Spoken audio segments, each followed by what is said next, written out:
If you want to secure the best football scholarships possible, and if right now coaches aren't responding to you, speaking with you, or calling you back after your first interaction, it's because you've not mastered the 3 skills that I'm going to teach you in this video. See, when I was going through the recruiting process, I was rejected more than you can imagine. In fact, one time I drove all the way down to FIU for a meeting that the coach said he would have with me just for him to not even show up. If you watch a lot of my videos, you know I spend a lot of time teaching you all the technical aspects of earning a scholarship. But if you don't develop these 3 skills, none of it will matter. And for all the haters who'll comment nonsense, I'm speaking to you if you aren't in the top ESPN 300, but have really solid varsity game film and at least a 3.0 GPA. Now, if you don't know who I am, my name is Richie Contartesi. I'm the founder of NextPlay, and I specialize in transforming young, driven varsity football players into confident leaders, communicators, and businessmen so they can ultimately secure the best college football scholarships possible. And I make these videos because I understand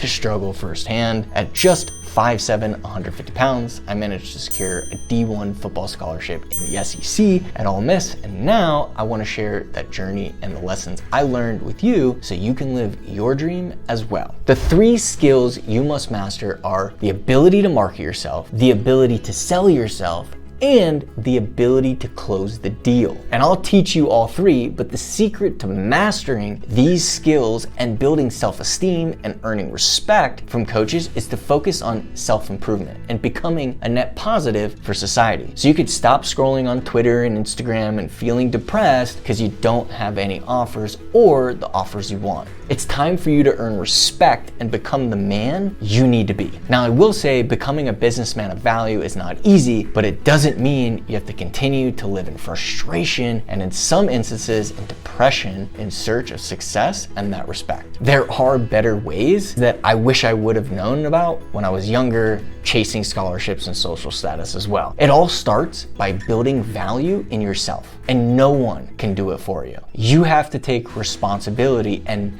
no more blaming your size or the portal or the NIL. You have to focus on developing these skills and everything will become easy, even getting the girl. Skill number 1, the ability to market yourself. It's really important to understand that you are the brand. You are building a personal brand, whether you like it or not, whether you're uncomfortable with it or you're not. If you're not in the top ESPN 300, you need to build a brand. And here's why. When you're doing outreach and you do what I teach, coaches are gonna go check you out. And when they go check you out and they see nothing except for you retweeting a bunch of other people's stuff, they're not gonna know who you are and they're gonna be less likely to respond. Instead, you gotta build a personal brand so that when the coach goes and sees you, he's like, wow, this guy's into this. He posts a lot of football stuff. He's into dieting. I see all his workouts. I see what he's into socially. And boom, they start to get to know you. You wanna show things like your achievements, your skill level, things that really separate you from everyone else. Now, I did make a video on exactly what to post and how to post,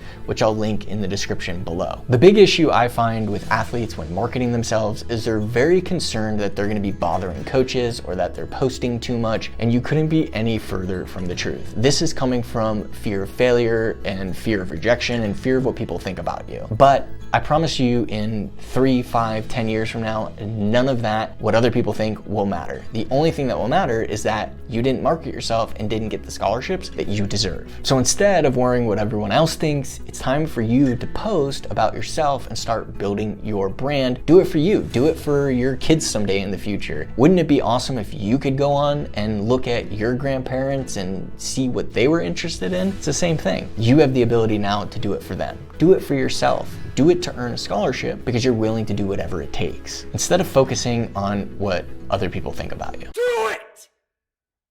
Just do it! A question I would challenge you with is, what separates you from everybody else? Is it your work ethic? Is it your leadership skills? Is it your on the field play? What separates you, and highlight that? For me, it was the ability to catch the ball, to get in and out of breaks. Like, those were the 2 things that I was really good at. So I would highlight things like my 5-10-5 or the fact that I never dropped a pass and just show all these really cool catches. What separates you and what can you showcase? I was also really into dieting. so I could post things about my diet, which you should be too. The bottom line is, in order to market yourself, you've got to post. And you've got to do it on multiple platforms if you can. The suggestions that I make is X, LinkedIn, and Instagram. I'll tell you right now, a lot of people are like, oh, coaches aren't on Instagram. They're all on Instagram because that's where they go to look and see really what athletes are posting about. They know they're gonna be cordial and really good on X, but they always go and check on Instagram as well. Now, I did promise that I would give you a gift, and so I'd like to offer you a free copy of my book,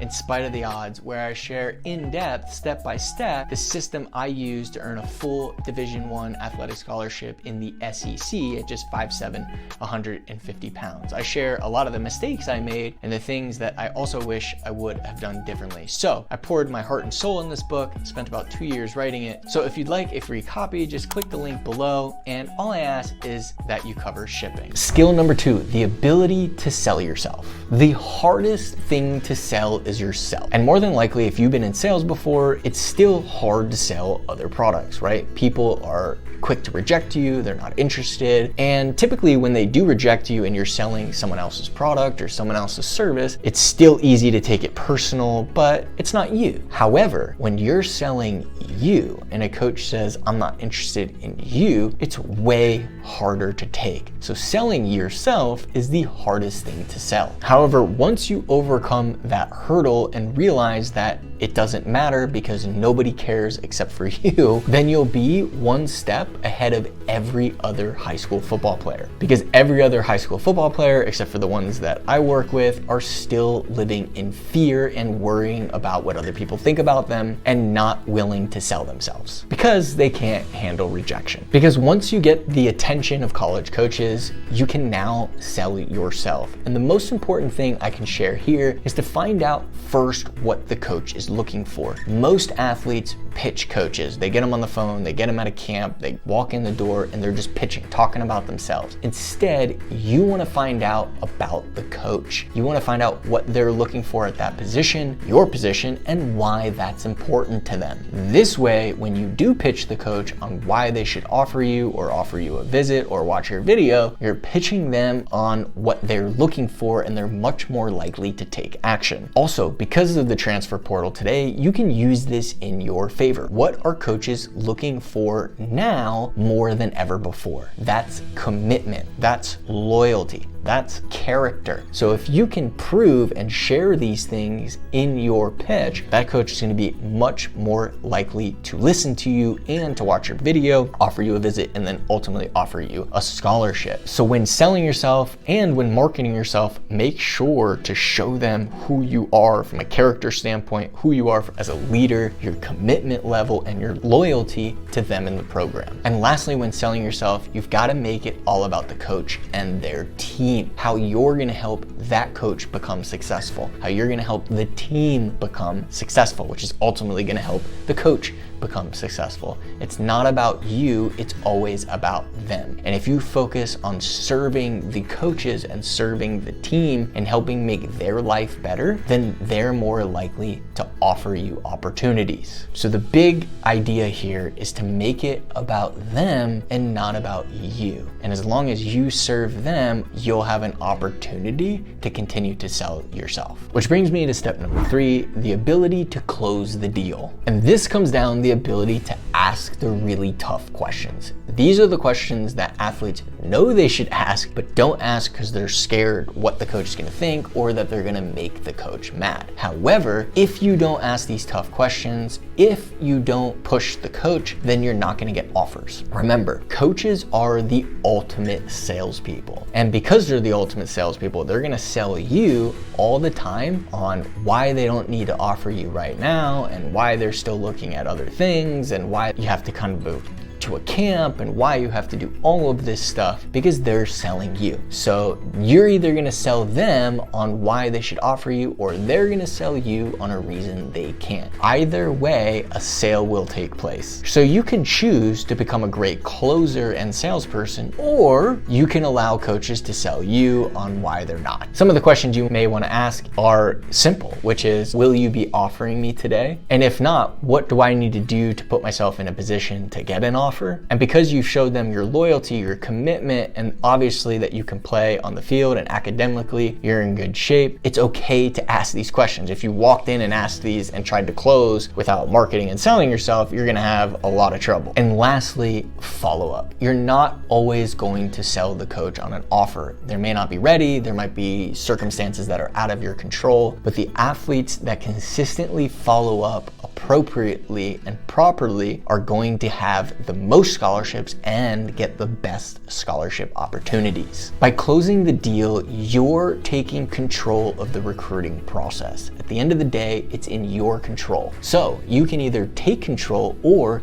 you can give the control to the coaches or to excuses. I hear all the time that my athlete doesn't have a scholarship or I don't have a scholarship because of the transfer portal, because of this, because of small town, because of size, because of all these things that are out of your control. But the one thing you can control is getting in front of coaches, marketing yourself, then selling yourself, and ultimately closing the deal. This is how 83% of our athletes earned college football scholarships and 100% placed in our 2024 signing class. We even had an athlete that earned a college football scholarship that couldn't play his senior year. So no more excuses. It's time to develop these 3 skills and become a confident businessman that goes out and gets whatever he wants. Now, if you got value from this video and you'd like to see more videos just like it, make sure to subscribe and hit the bell notification. And if you want to watch a video on how to sell yourself step by step, then you're going to want to watch this video right here.